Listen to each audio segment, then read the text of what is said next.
Now that my son has passed away, you'll return to your parents' place, right? It'd be sad if this house was left empty, so we'll live here. You don't need to worry at all. This happened after my beloved husband suddenly passed away. It was his parents who appeared before me, sunk in sorrow, just after the funeral had ended. Admittedly, the memories I had with my husband in this residence weren't many, but why was I the one who had to leave this place? Without a moment to wipe away my tears, I was coldly told so by my mother-in-law. I am Hannah. I work at a real estate company. I met my husband, Tyler, thanks to the real estate company I work for. He was the brother of a colleague of mine. The brothers were very close to each other, and thus he often showed his face around because their workplaces were close. Working together as clerks, I also became friendly with the colleague who would later become my brother-in-law. It was through this connection that he introduced me to his own brother. They gradually invited me to have lunch together more often, and our time spent together increased. Tyler was a bright and nice person to talk to, but I never saw him as a man. I thought he felt the same until one day when something changed our relationship. At the restaurant where we had arranged to meet, a sudden matter came up, and only my colleague couldn't make it. However, it seemed like a waste to cancel the reservation. And so we ended up spending time together, just the two of us. I found out later that it was all planned in advance. At the request of Tyler, my brother-in-law had intentionally set it up so that the two of us would be alone. With delicious food, our conversation flowed, and we soon found ourselves sharing things about our past and our thoughts, rapidly deepening our intimacy. The more I got to know him, the more I was drawn to his warm smile. That day became a turning point, and our relationship evolved. It didn't take us long to reach marriage. If not for my brother-in-law, this wonderful development might not have happened. I was immensely grateful to him, not only for that but for all that was about to happen in the future. The day to meet my in-laws for the first time arrived. I was full of anxiety, but my in-laws warmly welcomed me. The heartwarming exchanges continued, and my tension gradually eased. I'm really happy you came. I was looking forward to meeting you, Hannah. I have prepared a lot of things for you, hoping that today will be a wonderful day, said my mother-in-law, who was getting things ready. My husband, the eldest son, resembled them a lot, and my in-laws were also very independent and easy to get along with. The time spent at their home was comfortable, and I was filled with gratitude toward them. Even after several friendly interactions, they merely supported our future without putting pressure on marriage or parenting, maintaining an appropriate distance. When the topic of living together eventually came up, we were dreaming of building our own home. I actually inherited a house from my grandfather, I revealed, and my in-laws listened intently and nodded. I received special affection from my grandfather, the only grandchild, and he left me a beautifully renovated house and land. My grandfather passed away just after the inheritance procedures were completed. The land, benefiting from redevelopment, was in a great location, and its real estate value was rapidly increasing. With knowledge in the real estate business, I knew that it would be more beneficial for us to sell it rather than live there ourselves. That way we would have sufficient funds for our dream home project. While I was grateful for my grandfather's profound love, the will allowed us to freely dispose of the house, so we were considering selling it. We started a new life on that land after getting married. However, due to the distance from our workplaces, it was difficult to live there permanently, no matter how good the location was. While preparing to sell the property, something unexpected happened. My husband, a salesperson, was suddenly assigned a transfer. His company, a large corporation with several branches nationwide, decided to transfer him, despite knowing we were newlyweds, because they deemed he was the only right candidate. I will definitely come back on holidays. Plus, my parents plan to visit, so don't overexert yourself. But could you take them out sometimes? I don't mind going out with them since your parents are kind. However, selling the house might take a bit longer. Since I had work too, it was decided that my husband would relocate alone. Even with the sudden turn of events, I suppressed my loneliness and anxiety and decided to wait for the day we could live together again. Like my husband promised, my mother-in-law would visit often, especially on the weekends.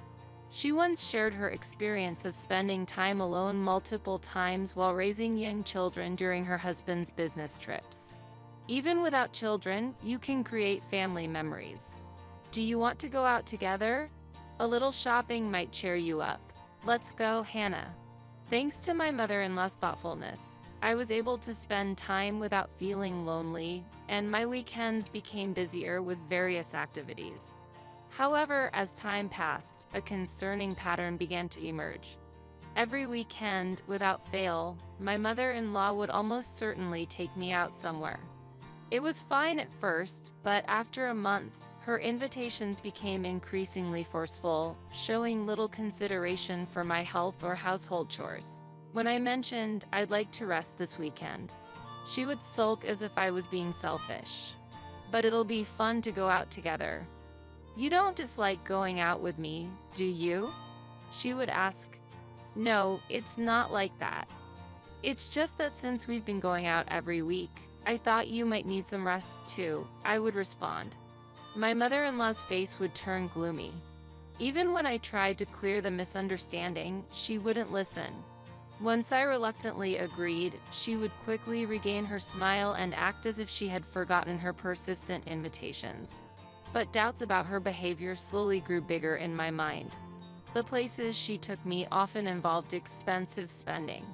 Brand name shopping followed by expensive meals, and the payment was always passed on to me. My mother-in-law would often leave the store before me, making it my responsibility to settle the bill. There were no thanks or reimbursements afterward. Indeed, I owned a house and had a stable salary, so I was financially comfortable. However, my husband and I had always lived frugally, so I felt uneasy about my mother-in-law's lavish spending. On occasions when my father-in-law joined, my expenses would increase even further. I felt the need to address this situation, but found it difficult to discuss with my husband. He had promised he would definitely return home, but that promise was challenging to fulfill due to his busy schedule at the new location. Are you okay with going out with Mom every week? Any concerns? My husband would ask over video calls, visibly tired from work. Hesitant to bring up my issues with my mother-in-law, I would pretend to be fine. Your mom is really kind to me. Take care of yourself, Tyler. I'm fine, so don't worry, I would reassure him. Yet, I lacked the courage to refuse the financial demands from my in-laws. Their behavior became excessive, and when I mentioned I couldn't go out one day, they made a surprising suggestion. Then, could you lend us a bit of money? Am I supposed to provide the money? Just a little is fine. We've already made a reservation at a restaurant. We'll invite another friend, but we're short on cash and need your help. To avoid conflict, I decided to lend them the money. I took out the money and gave it to them, but I never mentioned their request in front of my husband. Maybe you should talk to Tyler about it? I suggested casually to my mother-in-law, only to be shocked by her response. It would be embarrassing to talk to Tyler about such things. They felt ashamed to ask their eldest son, but had no qualms about asking me. Resigned, I accepted my mother-in-law's demands, and financially supporting them became seemingly normal. The money I gave them as an allowance at least stopped her from forcing me to go out. I understood the issue was escalating, but struggled with ineffective conversations and personal exhaustion. My mother-in-law's behavior became increasingly incomprehensible and bizarre. She would show up unannounced, inspecting my home as if it were her own, causing me to fear my privacy was being invaded. Was this something left by your grandfather, Hannah? This furniture is lovely. It's amazing to have such quality items. Some furniture included antiques my grandfather cherished. My mother-in-law was fascinated by them, often admiring and treating them as if they were her own during her visits. This place was a shared space between my husband and me. I finally decided to discuss my mother-in-law's actions with my husband. While uncertain how he would react, I hoped for advice on handling her behavior. Her actions were unpleasant, and even if she was family, invading our private life was unacceptable. Nevertheless, a faint hope blossomed in my heart when the date of my husband Tyler's return from his solo assignment was determined. The financial demands from my in-laws would end if I just endured it for a little bit more. I was eagerly awaiting the reunion with my husband, but the situation took an unforeseen turn. Tyler suddenly what? My mind froze. The news came from a colleague at his assignment location, and I rushed to the hospital immediately. We don't know if it was due to overwork or an unexpected heart issue, but Tyler had collapsed. Despite being rushed to the emergency room, Tyler couldn't be saved. My beloved husband, always in perfect health, had departed from this world way too suddenly. Unable to accept this reality, the day of the funeral came. I barely remember that time, shrouded in profound sorrow. My brother-in-law came to help, taking care of the minutiae. Thank you so much. I'm sorry I have to rely on you at a time like this. What are you talking about? It's my brother's funeral. Besides, is everything okay with the land? Is the house ready? After the funeral, while tidying up, I had a deep conversation with my brother-in-law. I nodded, responding, "Everything is settled." Days after my husband's funeral, my in-laws came to our house together. However, it was clear they weren't there to offer condolences. It's truly unfortunate that our son passed away so suddenly, but don't worry, we're here for you. Everything will be all right. My mother-in-law's face curiously bore a smile. More shockingly, she had arranged a truck loaded with furniture and belongings from her home. I was struck silent by the shock and confusion. Clearly, this was a move-in, not a visit. Without any forewarning, my in-laws intended to move into our house. The reason for their actions was unfathomable. Yet, the answer to my questions quickly became apparent. Are you aiming for our land? The anxiety I had long harbored slipped out. When I asked, my mother-in-law coldly replied with a laugh. The value of this property has increased significantly. We've always wanted it. As a matter of fact, your marriage was only approved because you inherited this. We agreed to the marriage because you were the heir. Filled with despair, I lost my voice. So, you mean to live with me? What a ridiculous question. To such an inquiry, my mother-in-law coldly retorted. Tyler's sudden death was an immeasurable shock, but, in reality, even without his death, my mother-in-law had planned to take over this house eventually. They intended to drive me out and become the new owners of this land. And she seemed to misunderstand that I had already decided to leave this place. Now that my son has passed away, you'll return to your parents' place, right? It'd be sad if this house was left empty, so we'll live here. You don't need to worry at all. The moment my mother-in-law's expression turned into a sinister smile, anxiety swirled within me. Yet, I mustered the courage to correct her misunderstanding. I've already sold the house. Without mocking my mother-in-law's assumption, I barely managed to explain while suppressing my smile. My mother-in-law stood dumbfounded, uttering, "What?" Just then, a new moving company truck arrived. "Excuse me, we have a delivery for this address." Another moving company had already parked there, causing confusion as the newly arrived workers asked us for clarification. The movers my mother-in-law hired came to us, realizing they couldn't begin their work, and the situation became chaotic. I urged my in-laws to explain the situation, but they were flustered and unable to provide clear answers. Realizing that arguing wouldn't solve anything, I began to regain my composure. I immediately instructed the movers my mother-in-law hired to leave the premises. This residence has already been purchased by someone else, and the contract is complete. A new family is moving in, so it wouldn't be appropriate to bring in someone else's belongings, right? The movers were visibly shocked by this development, when suddenly a luxury car arrived. A seemingly wealthy couple and their children got out of the car. This house was no longer mine. The family that emerged from the car was the new owners of the home. My in-laws were bewildered by the situation, struggling to grasp what was happening. "Please move the truck. We need to start unloading for the new residents." After the truck my mother-in-law called was moved, the other movers began their work swiftly, starting to bring in the new furniture that had been purchased. My in-laws, unable to accept this change, started to obstinately block the entrance. The new homeowners, keeping their family safe inside the car, approached me to clarify the situation. "Who are these people? This is the house we bought. Please have the truck removed immediately." Surprised by my in-laws' unexpected visit, I apologized and tried to calm the situation down. However, my in-laws were adamant, forcefully trying to enter the house. The interior of the house had completely changed from what they remembered. All the furniture we used was gone. My mother-in-law was shocked by the scene, becoming agitated and causing a commotion. "What is the meaning of this? The house is empty. Even the antique furniture and lights that I cherished are all gone. Explain this." She was furious, unable to comprehend the current situation. The silence was suddenly broken by the new owner's angry shout, "I'll call the police." That outcry acted like a start signal, prompting my father-in-law to hurriedly pull my mother-in-law away and leave the scene quickly. After a short while, my mother-in-law, who had been agitated by the events, gradually regained her composure.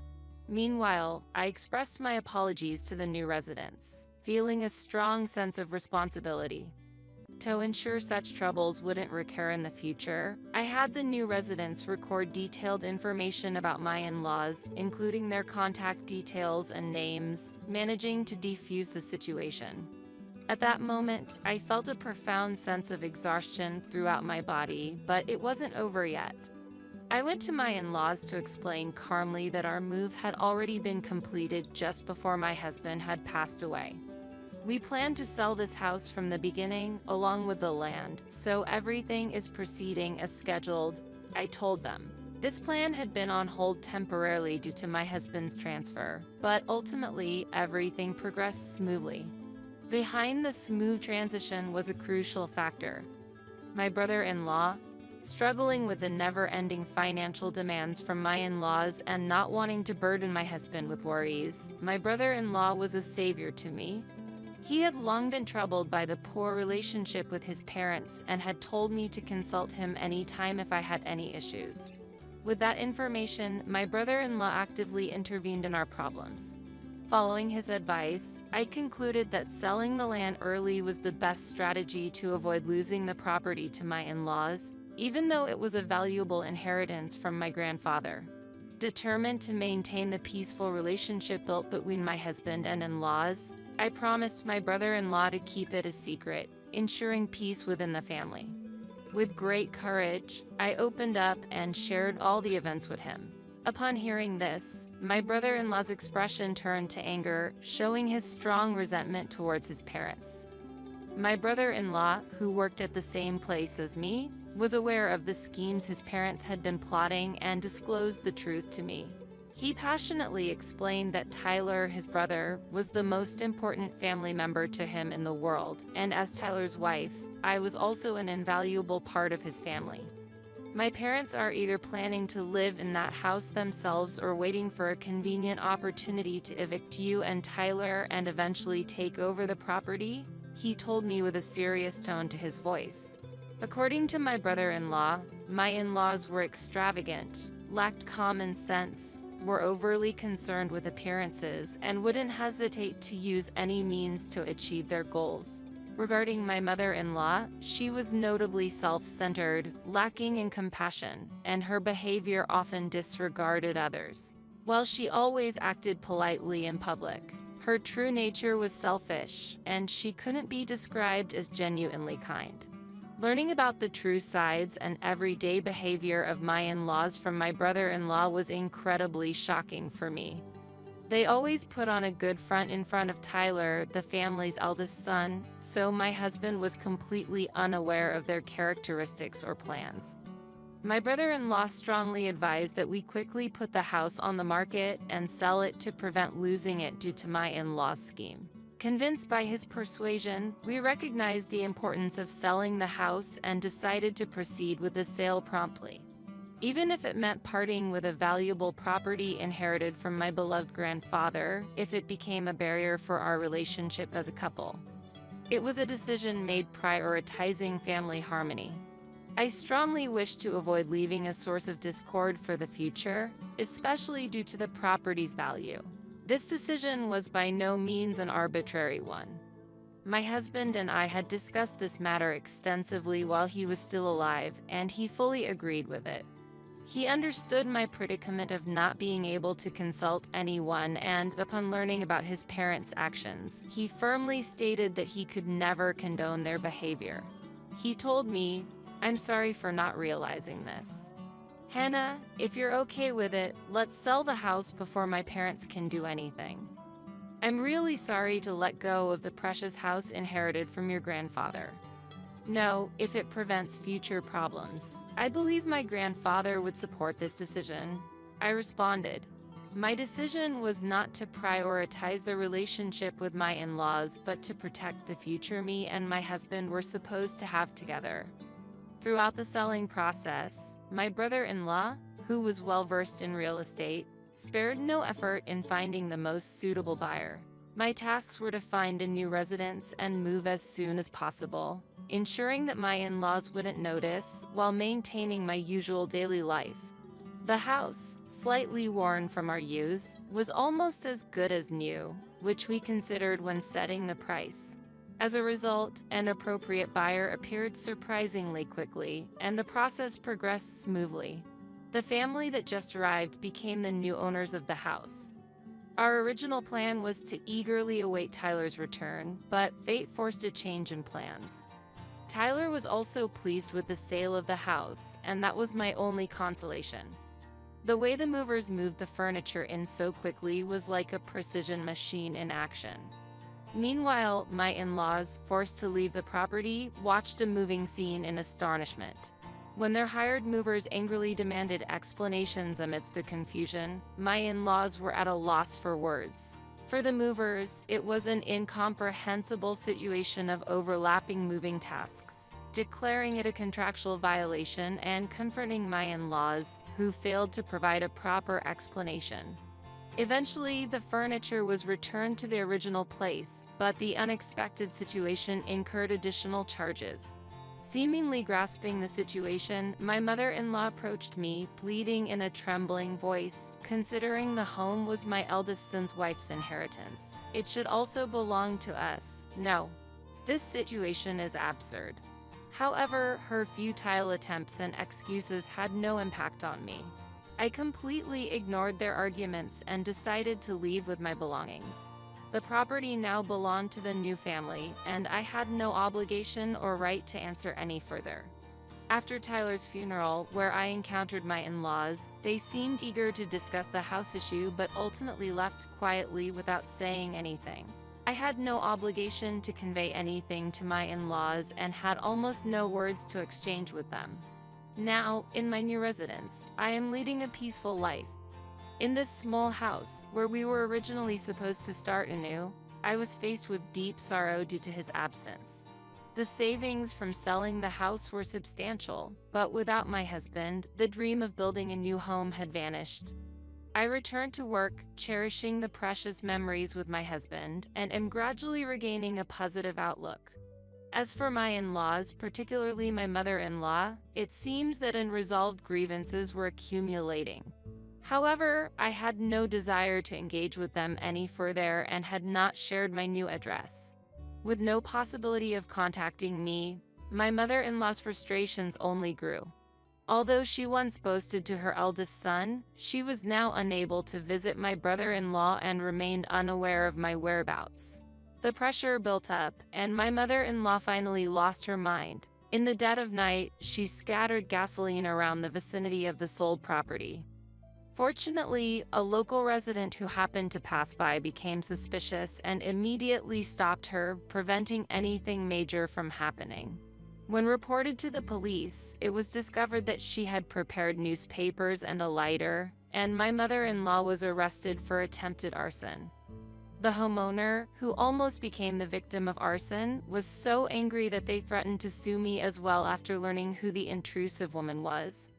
I apologized repeatedly, but since it was an attempted arson, there was nothing I could do about the crime my mother-in-law committed. Ultimately, her obsession with the house led to her prosecution. Through multiple apologies, I managed to seek forgiveness and promised to ensure such an incident would never happen again. My mother-in-law was raised in a pampered environment, accustomed to getting whatever she wanted. Facing a situation where she couldn't have that house, frustration and jealousy emerged. She reluctantly began to resent the house and land, resorting to crime, which eventually led her to get imprisoned. My father-in-law, who was normally supportive, started to constantly quarrel with her after the arrest and ultimately chose to abandon her and get a divorce. As a result, my mother-in-law completely lost a home to return to after her sentence. However, this can also be seen as the consequence of her own choices. My brother-in-law felt lonely after losing his brother but comforted me, saying, "I can endure it, because I still have you." The relationship with my in-laws had ended, but that didn't mean I had lost all my family. Determined to aim for a peaceful everyday life, also for my late husband watching over me from heaven, I moved forward.